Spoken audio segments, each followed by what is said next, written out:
Okay, Abavip, ngiye kubabwira amakosa amwe namwe nanjye nshobora kuba narakoze cyangwa se abantu baguze inzu bwa mbere hano muri Amerika no muri Canada ndetse no kwisi yose bashobora kuba bakora. Nuvuga ngo ngiye kuyakubwira kugira ngo wowe ugire ubwenge ntuzayakore. Let's go.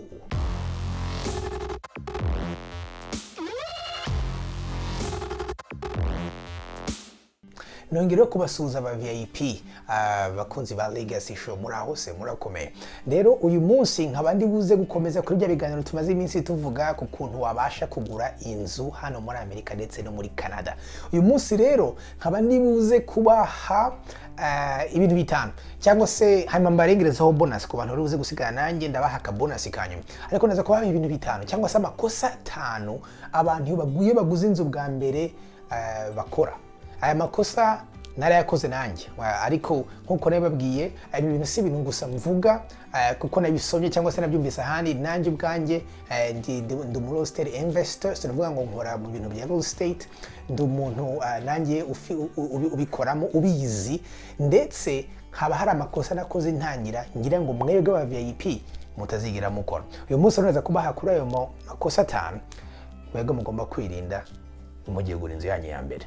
Hanyuma abasigana nanjye ndabaha ku kabonus. Ikosa rya mbere abantu bagiye gura inzu bwa mbere muri Amerika cyangwa se muri Canada bakora ni ukujya kuri internet bakareba inzu bashaka, hanyuma hasi yurebye hasi haba hari ifoto y'umuntu urayigurisha cyangwa se umukomisiyoneri, hanyuma ugahita umukontakta. Iryo ni ikosa rikomeye kubera kuri ya muntu uri kuri iriya foto iri kuri internet kuri iyo nzu, uriya n'umukomisiyoneri wa nyiri inzu. Uriya muntu y'umukontakse ntabwo uriya abagukorera wowe, ntabwo abakuburanira, aba ariho ari ku ruhande rw'ugurisha inzu. Nuvuga ngo uriya mwita listing agent. Uriya iyo umukoresheje buri gihe usanga wishyuye amafaranga menshi kurenza bagomba kwishyura. Niyo mpamvu uko nababwiye mu kiganiro cya mbere, nuvuga ngo ugomba gukoresha real estate agent wawe wijyaniye kugira ngo bari we ukontakta uriya mu listing agent. Hanyuma bo bonyine biganira, nuvuga ngo ubujyanye mu komisiyoneri wawe nk'umuguzi, hanyuma n'umugurisha nawe akaba afite umukomisiyoneri we. Abantu ro batarebye video ya mbere ushobora kuvuga ati se umukomisiyoneri wanjye ngewe nzamwishyura. Oya, iyi nzu imaze kugurwa abo bakomisiyoneri bombi wawe n'uriya n'ugurisha bose bishyurwa n'ugurisha inzu. Nuvuga ngo rero nta mpamvu yo udatwara umukomisiyoneri wawe cyangwa se real estate agent wawe. Uwo ngo ni umuntu ukuranira, uwo ngo ni umuntu ukwereka ibyawe. Kandi uko nababwiye muri video ya mbere batarirebye muyisubiremo muyirebe, navuze neza uko ushobora kumubona ndetse shobora no kuba nabahuza namwe bakomisiyoneri dukorana muri Amerika yose baza akazi kandi bakorana umutima wabo wose. Icyo ni ikosa rya mbere abantu bakora. Ikosa rya kabiri abantu bagiye gura inzu bwa mbere bagira hano muri Amerika no muri Canada cyangwa se n'abashobora kuba ari mu Rwanda, yagiye gura inzu arabanza akareba ya nzu isize uturangi twiza, ifite amakaro ya meubles, akareba ibintu byose, akareba kakazi ashaka. Ibyo bintu ni ibintu tuge twita cosmetics abantu turi muri business real estate. Ugasanga umuntu arebye akabikunda akavuga ati niyo nzu yanjye, agashaka kugira ngo agure dream home ku nzu ye ya mbere. Icyo ni ikibazo gikomeye kubera yuko izo nzu ziba zisa neza zifite ka finissage keza, izo nzu ziba ziragurishwa n'abantu babigize umwuga. Ni kuvuga ngo abantu baba investors nkatwe tugiye kugurisha, tugura inzu turayisiga neza gutyo kugira ngo dukurure amaso y'abaro baragura, hanyuma ugura akagura inzu amafaranga menshi cyane. Niyo mpamvu naravuga ni mega Abavip ni mujye mureba inzu ipfa kuba gusa ari nini ikwiranye naho urajya, ariko niba ifite asize, niba ifite amantuza atakoze neza, ibyo nta kibazo kuko ibyo bintu ni amafaranga make ushobora no kujyamo ukabyikorera. Hano muri Amerika ibintu byinshi urabyikora. Ngewe inzu ya mbere nabayemo nayishiriyemo amatapi, nayisigiye amarangi, nikora ibintu byinshi. Ni ukuvuga ngo ndabizi neza ko iyo nzu nza kuyigura ibyo bintu byose bisize nari kuba narayiguze ibihumbi 15 birenzeyo nayiguze, ariko ngewe nagiyemo nshiramo nk'ibihumbi 2 ndabyikorera, hanyuma inzu ibiyanjye. Se nuvuga ngo iri ni ikosa abantu benshi bakora, gushaka kugura inzu irasa amaso nziza imyasa. Oya, gura inzu azirize itameze ipfa kubira ahantu heza, hanyuma ugende uyikora utwo tuntu buhoro buhoro. iryo kosa rero rya kabiri rijyana n'iri kosa rya gatatu ngiye kubabwira, cyangwa ikosa ryo gushaka kugura inzu muri emotion, ukayibona utari hanze nayikunze, ukaba wajyana na madamu kuyireba, madamu akayireba yagezemo akayireba igikoni akumva ni nziza, akavuga ati inzu ni yacu, ukaba emotionally attached n'inzu. Icyo gihe iyo umaze kuba gutyo ntubukire umu business person cyangwa se umuntu ushaka kugira ngo abone deal nziza, ntiwemerera yuko uba emotionellement attaché n'ikintu ugiye kugura. You can be emotionally attached. Ni kuvuga ngo iyo umaze gushira amarangamutima ntuba ukigura cyangwa se ugiciririkanya n'umutwe, ahubwo biba byagiye mu mutima.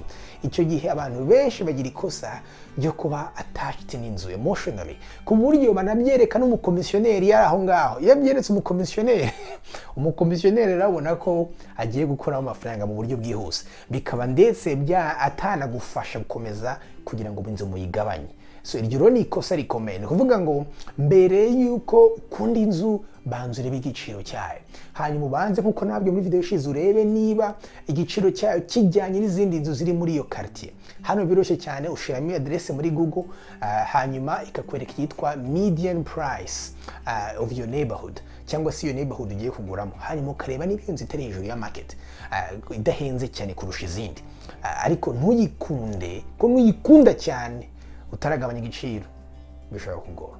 Ikosa rya kane rero abantu batareba bagiye kugura inzu bwa mbere, ni ukureba quartier iguzemo. Iki ni ikintu gikomeye muri real estate ahantu hose, yaba no muri Afrika yaba nahe hose. Real estate ibanga rya mbere rya real estate ni iki? Ni location. Vango ni quartier. Ahantu ugiye kugura inzu niho hantu hambere afite akamaro kuruta ibindi bintu byose wareba. Ni vango ugomba kureba niba quartier iri safe, ntaba bandi igira, ntaba sex offenders igira, cyangwa se niba ufite abana, niba ufite n'amashuri meza. Ibyo bintu byose ugomba kubireba ko ni ikintu gikomeye cyane ku kuntu inzu yawe igenda yiyongera agaciro mu myaka iri imbere. Kuko iyo uguze inzu ahantu habi bikubana ikibazo cyo kugira ngo inzu yawe izabashe kugenda yiyongera mu gaciro. So nuvuga ngo iki ni ikintu gikomeye. Banza urebe iyo quartier, ugiye ukore research, hanyuma urebe niba iyo quartier ifite ibintu byose, ifite safety, ifite amashuri, ifite ibintu byose byiza, hanyuma ubone kugura inzu.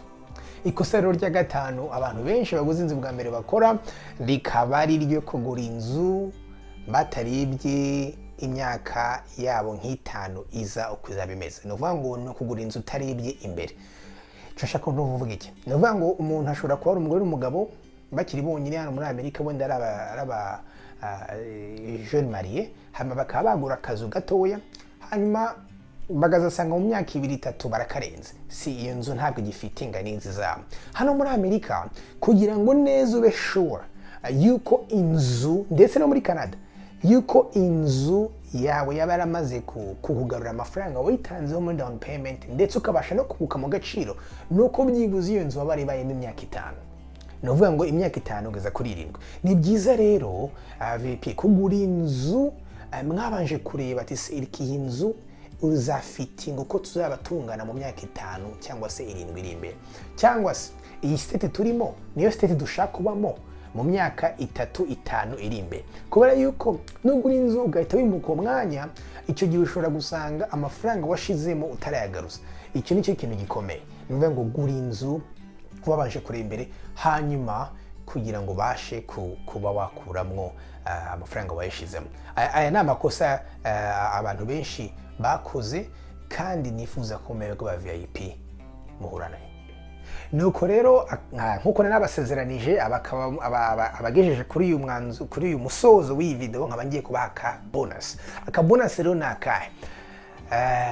Akantu ka gatandatu kikosa abantu bakora benshi baguze inzu bwa mbere, ni ukudatekereza kugira ngo inzu yabo babe bayihindura an asset. Mu yandi magambo, inzu yabo babamwo babe bayihindura nk'inzu yabinjiriza amafaranga. Kuko ibyibaza nawe iyo uguze inzu ukayibamo wenyine nta kintu winjiza. Ariko niba ari inzu yawe ya mbere uguze, ni byiza ko wagura inzu ifite duplex cyangwa se ifite amapartema, hanyuma ukaba hamwe ugakodesha ahandi, hanyuma ba bantu b'abapangayi bawe bakakwishyurira mortgage ukaberamo for free.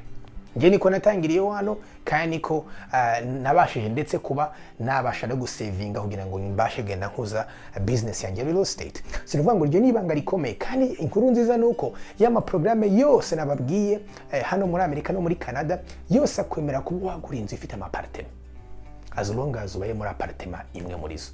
Akuru nakantu mugomba gutekereza Abavip. Inzu yawe yonyine ifite jardin n'ibiki uzayijyamo umaze byibuze nko kugura nk'utuzu nka dutatu turakwinjiriza amafaranga, ariko tangira ugura apartment. Yes VIP. Ngaho rero mugire umunsi mwiza, naho ubutaha. God bless. Bye bye.